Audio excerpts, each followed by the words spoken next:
Okay, so because we have studied extensively, we're closing in on 7 billion doses of vaccines given, and we have people all over the world that are studying how much antibodies do you make, how long do those antibodies last. We have people at our institution working in our infectious disease clinical trials unit that we're taking lymph node biopsies and bone marrow biopsies. Those are the places that your immune cells are made and stored. And so we're actually taking those from volunteers so that way we can say, how long do they last in our body? You know, how long will they continue to protect us? And so we are answering those questions for the vaccines. So if you get a vaccine, I can pretty accurately predict sort of how you will respond. There are some populations of people that we're still working on, so people who are immunocompromised, so folks who have transplanted kidneys or livers, people who are on chemotherapy, who have had bone marrow transplants, that sort of thing. We're still working on those folks.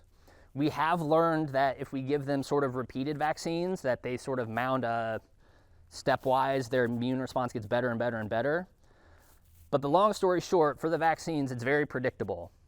You get the vaccine, I'm going to be able to say within plus minus this is going to be your immune response. Natural immunity for some people may be okay. The problem with that is it is a gamble. I have no way of knowing for you after your infection what your response will be.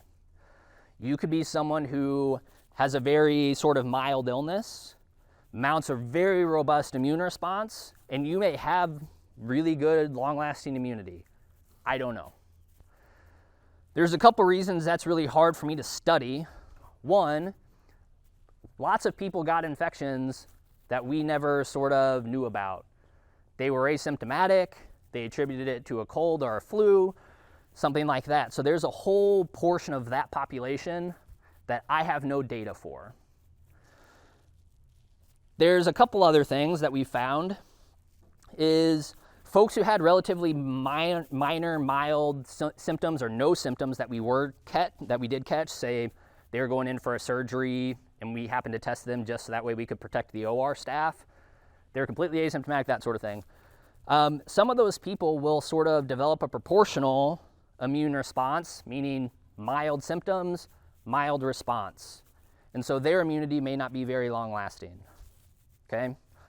On the other end of the spectrum, the people who get super, super sick, the folks that are on the ventilators, they're in the ICU, but you know, against all odds, we were able to get them off the ventilator. Their immune system was so robust, so strong, that it essentially was just going haywire. It was fighting anything and everything that it could get its hands on in its attempt to sort of preserve your life. And so some of those folks had a non-specific immune response. So they fought everything, but they didn't do a good job of sort of teaching the body how to fight COVID itself. So those folks on either end may not have very good sort of long-lasting immunity. There probably is a sweet spot in the center of you got infected, you had a really good immune response, and you may have some long-lasting immunity. That's a gamble, okay? I can't predict it for a specific individual. If you come into my office and say, hey, Patrick, I had a fever for 2 days, had symptoms for 8 days, how good's my immunity? Honestly, I have no idea. So it's a gamble.